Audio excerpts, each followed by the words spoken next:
Hai, selamat datang siswa kelas 5. Apakah kalian sudah bersemangat untuk mengikuti sesi belajar seru hari ini? Nah, apakah kamu tahu hari ini kita akan mempelajari tentang apa saja? Hari ini kita akan mempelajari mengenai 4 hal, yaitu organ pernafasan manusia, cara kerja organ pernafasan, gangguan organ pernafasan, dan cara merawat organ pernafasan pada manusia. Ayo kita lanjutkan. Kita mungkin tidak menyadari ketika kita melakukan aktivitas bernafas, karena kita merasa itu terjadi dengan sangat mudah dan singkat, dan terjadi juga secara spontan. Padahal, apakah kamu tahu bahwa bernafas itu memerlukan organ dan proses yang cukup panjang loh? Nah, apa saja organ pernafasan dan bagaimana prosesnya? Ayo kita pelajari bersama. Sebelumnya, apakah kamu tahu apa yang dimaksud dengan bernafas? Bernafas adalah kegiatan menghirup oksigen dan mengeluarkan karbon dioksida dan uap air menggunakan organ pernafasan. Lalu, apakah kamu tahu apa saja organ pernafasan pada manusia? Berikut merupakan organ pernafasan pada manusia. Ada rongga hidung, faring, laring, batang tenggorokan, bronkus, bronkiolus, dan alveolus. Nah, untuk lebih jelasnya kita akan bahas satu persatu. Rongga hidung. Rongga hidung merupakan bagian terluar dari organ pernafasan pada manusia. Rongga hidung merupakan saluran udara untuk masuk menuju ke tenggorokan. Pada rongga hidung terdapat pula rambut-rambut halus atau yang kita biasa sebut dengan silia yang berfungsi untuk menyaring debu atau kotoran yang masuk bersama udara yang kita hirup. Nah, selain silia, ada pula selaput lendir yang berfungsi untuk menjaga kelembapan, suhu, dan tekanan udara sebelum masuk ke tenggorokan. Selanjutnya ada faring. Faring berbentuk seperti tabung dan letaknya di belakang rongga hidung. Fungsi dari faring ini adalah sebagai penyalur udara ke laring. Selanjutnya ada laring. Laring merupakan saluran lanjutan faring yang mengandung pita suara yang berfungsi untuk menghasilkan suara. Nah, ketika kita berbicara, udara akan melalui pita suara yang terhimpit yang akan menyebabkan getaran. Nah, getaran inilah yang akan menghasilkan suara. Selanjutnya ada batang tenggorokan. Batang tenggorokan ini dikenal juga dengan sebutan trakea. Trakea berbentuk tabung berongga lebar dan terhubung ke bronkus. Trakea ini berfungsi untuk menyalurkan udara ke bronkus. Selanjutnya ada bronkus. Bronkus merupakan cabang dari batang tenggorokan yang berfungsi untuk menghubungkan paru-paru kiri dan paru-paru kanan. Nah, ini merupakan bagian dari paru-paru. Seperti yang sudah dijelaskan sebelumnya, bronkus merupakan percabangan dari batang tenggorokan atau trakea yang terdiri dari bronkus kiri dan bronkus kanan. Nah, yang kedua yaitu ada bronkiolus. Bronkiolus ini merupakan percabangan dari bronkus yang ukurannya lebih kecil dari bronkus. Yang ketiga yaitu alveolus. Alveolus berbentuk seperti gelembung-gelembung seperti buah anggur yang berfungsi sebagai tempat pertukaran oksigen dan karbon dioksida.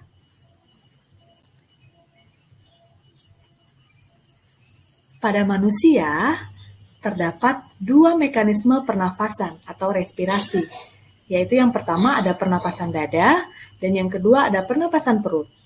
Bedanya apa sih? Apakah kalian tahu? Perbedaannya adalah pada pernapasan dada lebih melibatkan otot antar tulang rusuk, sedangkan pada pernapasan perut dia akan melibatkan diafragma. Nah, pada proses inspirasi atau masuknya udara yang terjadi yaitu pada pernapasan dada, otot antar tulang rusuk akan berkontraksi, lalu rongga dada akan membesar, dan paru-paru pun mengembang, maka udara masuk. Sedangkan untuk proses ekspirasi, otot antar tulang rusuk akan relaksasi, lalu rongga dada mengecil dan paru-paru mengempis, lalu udara keluar. Sedangkan pada pernafasan perut, pada proses inspirasi, otot diafragma akan berkontraksi, lalu diafragma akan lebih mendatar, dan volume rongga dada akan membesar, lalu udara masuk. Dan pada proses ekspirasi, otot pada diafragma akan relaksasi, lalu diafragma akan melengkung ke atas, mendekati rongga dada, lalu volume rongga dada akan lebih mengecil dan udara pun keluar. Nah, untuk lebih jelasnya, ayo kita simak video berikut ini. Benar sekali Lula, selaput lendir berfungsi untuk mengatur suhu udara yang akan masuk ke paru-paru dan mengatur kelembapan udara agar sesuai dengan kelembapan tubuh. Hidung juga jalur yang langsung terhubung dengan alat pernafasan berikutnya, yaitu tenggorokan. Tenggorokan merupakan alat pernafasan manusia yang kedua. Pada tenggorokan terdapat laring atau pangkal tenggorok dan batang tenggorok atau trakea. Pada bagian dalam dinding batang tenggorok terdapat selaput lendir dan rambut-rambut halus yang selalu bergetar yang berfungsi menghalangi benda-benda asing yang akan masuk ke paru-paru. Pernahkah kalian tersedak? Kamu pernah enggak Lula? Pernah banget Pipo. Itu kenapa ya by the way? Tersedak merupakan gerak refleks untuk mengeluarkan kembali benda atau makanan yang masuk ke saluran pernafasan. Oh, aku tahu. Gerak refleks adalah gerak cepat dan otomatis yang menanggapi rangsangan dari luar organ kan? Iya Lula.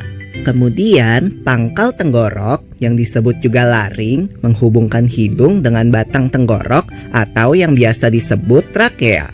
Pada ujung trakea terdapat bronkus, yaitu percabangan yang menghubungkan trakea dengan paru-paru kiri dan kanan.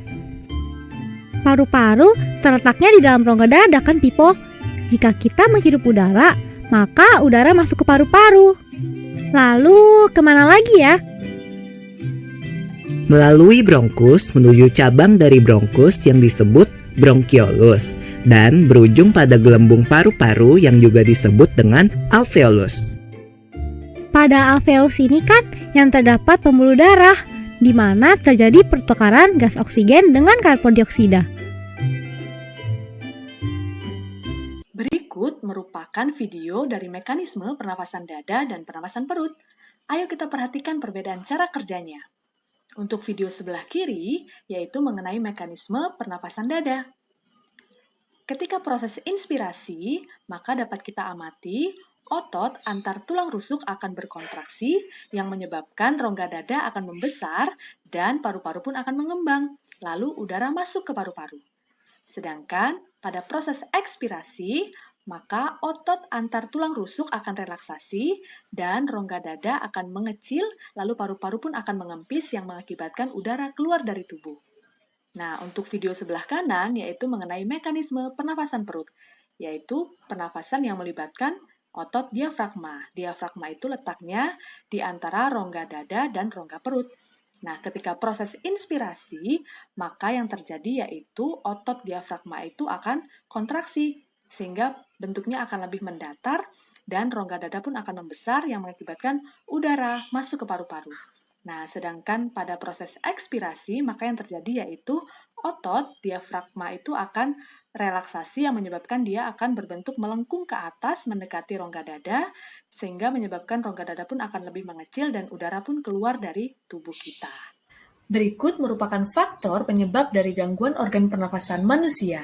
Ternyata ada 3 faktor utama.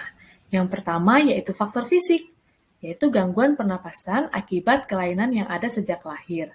Nah, ini biasanya disebabkan karena bayi terlahir prematur atau terlahir lebih awal. Lalu faktor yang kedua yaitu faktor penyakit, yaitu gangguan pernapasan yang disebabkan oleh virus, bakteri, atau alergi. Nah, faktor yang ketiga yaitu faktor lingkungan, yaitu lingkungan yang kotor dan terkena polusi, baik itu asap kendaraan, asap pabrik, asap rokok, debu, dan lain-lain. Nah, berdasarkan faktor-faktor inilah, maka timbul beberapa penyakit. Berikut merupakan contoh dari penyakit gangguan pernafasan pada manusia. Ada influenza, asma, emfisema, tuberkulosis, bronkitis, dan kanker paru-paru. Berikut penjelasannya. Influenza. Penyakit ini disebabkan oleh virus influenza dengan gejala bersin, demam, dan pilek. Lalu ada asma. Asma merupakan penyumbatan saluran pernafasan akibat alergi debu, bulu, atau cuaca. Nah, penyakit ini bisa jadi karena penyakit turunan. Lalu ada emfisema, yaitu pembengkakan pada paru-paru akibat pembuluh darah pada paru-paru itu kemasukan oleh udara. Lalu ada tuberkulosis atau yang biasa dikenal dengan TBC. Ini disebabkan oleh Mycobacterium tuberculosis sehingga menimbulkan bintil-bintil pada paru-paru. Lalu ada bronkitis, yaitu infeksi pada cabang batang tenggorokan yang menyebabkan demam dan adanya lendir yang menyebabkan penderitanya mengalami sesak nafas. Lalu yang terakhir ada kanker paru-paru. Ini disebabkan oleh pertumbuhan kanker atau sel kanker pada paru-paru yang disebabkan karena salah satunya yaitu pola hidup yang tidak sehat, yaitu misalnya kebiasaan merokok. Nah, lalu apa yang dapat kita lakukan untuk merawat atau mencegah penyakit pada organ pernafasan kita?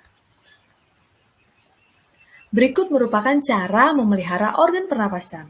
Yang pertama, yaitu menjaga kesehatan organ pernafasan dengan cara makan makanan bergizi, berolahraga teratur, istirahat yang cukup, dan posisi tidur yang tepat, yaitu tidak telungkup. Lalu cara yang kedua yaitu menghindari zat-zat yang merusak organ pernafasan kita. Misalnya, dengan tidak merokok dan menghindari asap, lalu menggunakan masker di lingkungan yang berdebu, dan mengurangi mengkonsumsi makanan atau minuman yang dingin. Lalu cara yang ketiga yaitu merawat organ pernafasan. Misalnya, teratur membersihkan organ pernafasan dan teratur memeriksakan kesehatan kita ke dokter. Lalu cara yang keempat yaitu menjaga kesehatan lingkungan sekitar. Ini tidak kalah penting loh. Misalnya dengan menjaga kebersihan rumah, membersihkan rumah, ya, lalu menanam tanaman di sekitar rumah, lalu mencegah ruangan itu menjadi lembab, dan ventilasi rumah yang sehat atau cukup. Nah, kamu sudah tahu kan apa saja organ dan proses pernafasan kita serta cara menjaga kesehatan pernafasan kita, Ren? Iya, Lita, ternyata proses pernafasan kita panjang ya, mulai dari hidung hingga alveolus. Kita juga harus berolahraga dan makan makanan yang bergizi agar organ pernafasan kita tetap sehat. Demikian pembelajaran hari ini. Semoga kamu dapat memahami dan melakukan upaya menjaga kesehatan organ pernafasanmu ya. Terima kasih dan sampai jumpa pada pembelajaran berikutnya.